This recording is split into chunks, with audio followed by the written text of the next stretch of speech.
positiva, que nos conduce a la unidad del cuerpo, comienza en el capítulo 12 de Primera de Corintios. Los hermanos en Corinto tuvieron que aprender algunas lecciones. Ellos estaban en el período de la adolescencia. No les faltaban dones. Estaban en la escuela de Cristo, enriquecidos en todo. Ahora el Señor quiere ayudarles a crecer. De otra manera, seguirán siendo carnales. Ese es el veredicto del cielo. ¿Cómo tratar con las divisiones? No eres responsable por toda la situación, pero eres responsable por tu propia vida. Tienes que ir al Señor, permitiendo que la cruz opere en ti. Recuerda, la división es la señal de la carne, y la unidad es la señal del Espíritu Santo. Por eso tenemos la cruz y la obra del Espíritu. Cuando experimentamos ambos, entonces, por la misericordia del Señor, volveremos al principio. En la primera carta a los Corintios, eso es exactamente lo que ocurrió. Solo 24 años después de la primera visita de Pablo, la iglesia ya estaba dividida en 4 facciones. Una división en el cuerpo es una tragedia. Si realmente ves eso, tu corazón sentirá dolor. Un hecho abominable mucho más tarde, cerca del año 96 después de Cristo, un líder de la iglesia en Roma llamado Clemente, en una carta a los creyentes en Corinto relata otro gran conflicto en esta iglesia. En el principio, todo era correcto. Después de 4 años estaban divididos, y 44 años después del nacimiento de la iglesia, Clemente describe una división abominable y no santa. Clemente usó una palabra muy fuerte, abominable, asociada bíblicamente con el culto a los ídolos. Esa crisis fue tan seria, que Clemente dijo, el nombre del Señor ha sido blasfemado. Podemos imaginar la magnitud de esa disensión, cuyo efecto fue que muchos se apartaron, otros desaparecieron, otros dudaron y eso provocó una absoluta decepción. Tal tragedia ocurrió al final del primer siglo. Al leer a Clemente, se puede sentir el peso de sus palabras. Él dice, tomen la carta del bendito apóstol Pablo. ¿Qué fue lo primero que él habló cuando comenzó a predicar el Evangelio? Por cierto, bajo la guía del Espíritu, él escribió acerca de sí mismo, de Cefas y de Apolos, porque ya en aquel tiempo se habían formado facciones. Una enfermedad crónica. Aquello ocurrió en el primer siglo, y es una lección importante para nosotros. La división en el cuerpo no es una enfermedad común, sino una enfermedad crónica. Y después de 2000 años, vemos hoy 38.000 divisiones. Al mirar la historia de la iglesia, parecería un caso sin solución. Podrías pensar que es mejor concentrarse en la vida espiritual individual, pues la vida corporativa es una experiencia dolorosa. Pero, gracias a Dios, hay una salida. La respuesta está en la palabra de la cruz, enfatizada en la primera carta a los Corintios. Es muy claro, el modo en que fuimos salvados es el modo en el cual seremos libres de las divisiones, el camino de la cruz. Porque la palabra de la cruz es locura a los que se pierden, pero a los que se salvan, esto es, a nosotros, es poder de Dios. Primera de Corintios 1:18. Al enfrentar un problema difícil, tú necesitas una respuesta. El mundo te dará alguna solución. Si preguntas a los judíos, su solución es el poder; para los griegos, la sabiduría. Sin embargo, al enfrentar la división en el cuerpo, aquellas soluciones no funcionan. Porque los judíos piden señales, y los griegos buscan sabiduría, pero nosotros predicamos a Cristo crucificado, para los judíos ciertamente tropezadero, y para los gentiles locura, mas para los llamados, así judíos como griegos, Cristo poder de Dios, y sabiduría de Dios. V 23:24. Lo necio y lo débil. La cruz es el lugar donde encuentras el poder de Dios y la sabiduría de Dios. Donde hallaremos la forma de reconciliar la justicia y el amor, el poder supremo y la sabiduría en su punto más elevado, sino en la cruz. Porque lo insensato de Dios es más sabio que los hombres, y lo débil de Dios es más fuerte que los hombres. V 25.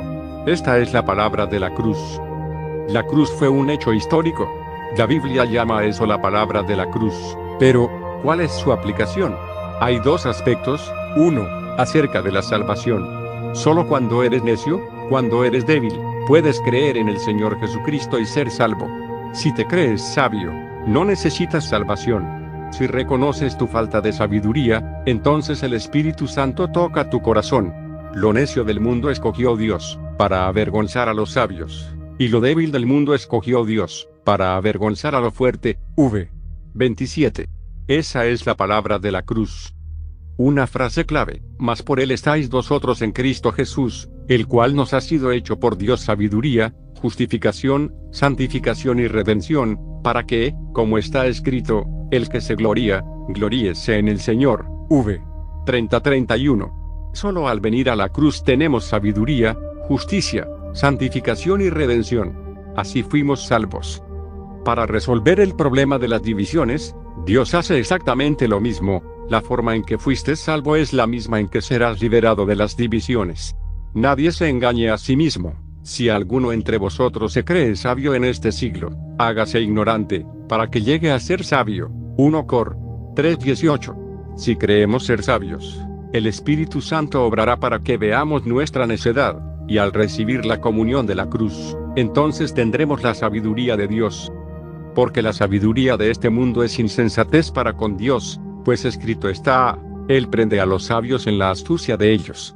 Y otra vez, el Señor conoce los pensamientos de los sabios, que son vanos. Así que, ninguno se gloríe en los hombres, porque todo es vuestro, sea Pablo, sea Apolos, sea Cefas, sea el mundo, sea la vida, sea la muerte, sea lo presente, sea lo porvenir, todo es vuestro, y vosotros de Cristo, y Cristo de Dios. VV 19:23. La sabiduría de este mundo hace decir: yo soy de Pablo, y yo de Apolos, y yo de Cefas, y yo de Cristo, pero la obra de la cruz hará lo contrario. No digas que perteneces a Pablo, Pablo te pertenece, Cefas te pertenece, Apolos te pertenece. Tú perteneces al cuerpo de Cristo. Gracias por Pablo, pero él es solo un miembro del cuerpo, la suya es solo la sabiduría de uno de los miembros del cuerpo de Cristo. ¿Por qué empequeñeces tú la iglesia? Si Pablo nos pertenece, Apolos y Cefas nos pertenecen, la verdad de la justificación por la fe, el bautismo por inmersión y la verdad de la santificación por la fe, también nos pertenecen. Todas esas verdades, todas esas personas, son para enriquecer el cuerpo de Cristo. El joven rico que dijo: si veamos una historia real. En la historia de la iglesia ha habido grandes avivamientos. Cuando el fuego se encendió, hubo un despertar en Alemania, con el pietismo, en Inglaterra, con John Wesley, en Estados Unidos, con John Whitefield y muchos otros. Sin embargo, no hay un avivamiento mayor que el de la iglesia morava. En la frontera de Alemania con la República Checa, en el año 1727-7, el Señor usó un vaso llamado Nicolás von Zinzendorf, uno de los personajes más cristocéntricos de la historia de la fe. Cuando solo tenía 6 años de edad, él escribía cada día una carta para el Señor, la lanzaba desde la ventana del castillo, y oraba: amado Señor, envía un ángel a tomar esta carta de amor para ti. Al terminar la universidad, según la costumbre de esa época, Zinzendorf hizo un viaje por Europa.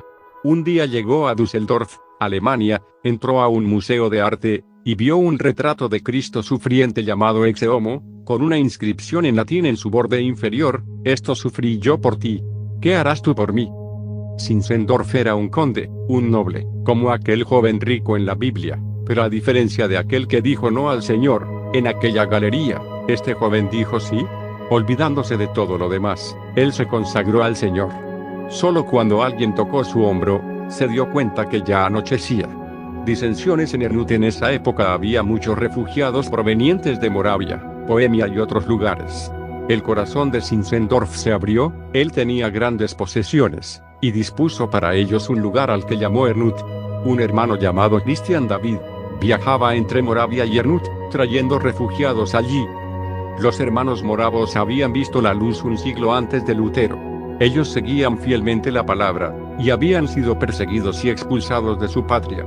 Ellos tenían la visión de la iglesia, pero en Alemania, siendo refugiados, no tenían otra opción sino reunirse con los luteranos, que eran la religión oficial. En el partimiento del pan, ellos no podían soportar que los luteranos usaran un tipo de hostia, y resistían estas y otras cosas, pero eran extranjeros allí, entonces proseguían, y se sumaban a los demás. En Erfurt no solo había luteranos, sino también creyentes nominales. Otros eran pietistas, que estudiaban la Biblia todos los días, oraban y se reunían por las casas. Y había asimismo calvinistas, que creían en la doble predestinación y seguían a Calvino casi de manera absoluta. Un momento crucial al llegar a Erfurt, cada uno traía su propia idea. Por eso, este avivamiento es único. En Ernut fue plantado un árbol, delante del cual pusieron un versículo del Salmo 84, aún el gorrión halla casa, y la golondrina nido para sí. ¡Qué hermoso! Finalmente, ya no eran vagabundos, no había más persecución. Aquello era como el cielo en la tierra. Pero 5 años más tarde, Christian David decía, este lugar es como Sodoma y Gomorra. Quiero salir de aquí. ¿Qué había pasado? ¿Acaso no era Ernut como Corinto en pequeña escala? Pero gracias al Señor por Zinzendorf. Una tarde de mayo de 1727, él habló con todos durante 4 horas. El Espíritu Santo estaba obrando. Él les exhortó así como Pablo rogaba a los corintios. Las conciencias fueron despertadas, todos admitieron que habían errado el camino y confesaron sus pecados unos a otros, llorando. Desde ese día, la obra prosiguió, y más tarde Zinzendorf escribió en su diario, este era el momento crucial. Ernut podía convertirse en otra denominación o llegar a ser la verdadera iglesia de Dios. Nadie sino él pudo hacer esta obra. El 13 de agosto de 1727, estando todos reunidos para partir el pan, algo pasó en Ernut. La mayoría de ellos eran alemanes, que no son muy emotivos, pero aquel día al cantar los himnos, podían oírse sollozos. El local era pequeño, pero afuera, en el patio, había 1000 hermanos. El Espíritu Santo hizo una obra portentosa. Christian David escribió, es un milagro del Señor, hay tantos tipos de sectas, católicos, luteranos, reformados, separatistas y laicos, pero nos reunimos juntos, siendo uno solo. Otro líder dijo, fuimos bautizados por el propio Espíritu Santo en su amor. A partir de aquel tiempo, Ernut se transformó en una congregación viva de Cristo. Fue un día de derramamiento del Espíritu Santo, su Pentecostés. El Señor produjo un avivamiento, donde hubo emoción involucrada, lágrimas y arrepentimiento. Siendo nosotros humanos, en todo avivamiento habrá emociones. Un testimonio de John Wesley después de 11 meses, todo pudo haber concluido, pero 11 años más tarde, tras visitar Ernut, John Wesley escribía a su hermano Samuel, Dios me ha concedido el deseo de mi corazón, estoy en una iglesia cuyo hablar es celestial, en quien está la mente de Cristo, y que camina como Cristo. En su diario él escribió, feliz pasaría toda mi vida aquí, pero mi maestro me llama a trabajar en otras partes de su viña. Oh, cuando este tipo de fe cubrirá la tierra como las aguas cubren el mar. Toda comunión que se basa solo en concordancia de opiniones y formas, sin cambiar el corazón, es una secta peligrosa. Zinzendorf. La Iglesia, una nueva creación sin duda, ellos fueron ayudados por Lutero, pero no son luteranos, recibieron apoyo de los pietistas, mas no son pietistas, recibieron aporte de los reformados, que conocían muy bien las Escrituras, pero siempre perseveraron en la unidad del testimonio de Cristo. Lutero y Wesley son suyos, y asimismo las verdades del sacerdocio universal de todos los creyentes, la justificación por la fe, y tantas otras cosas.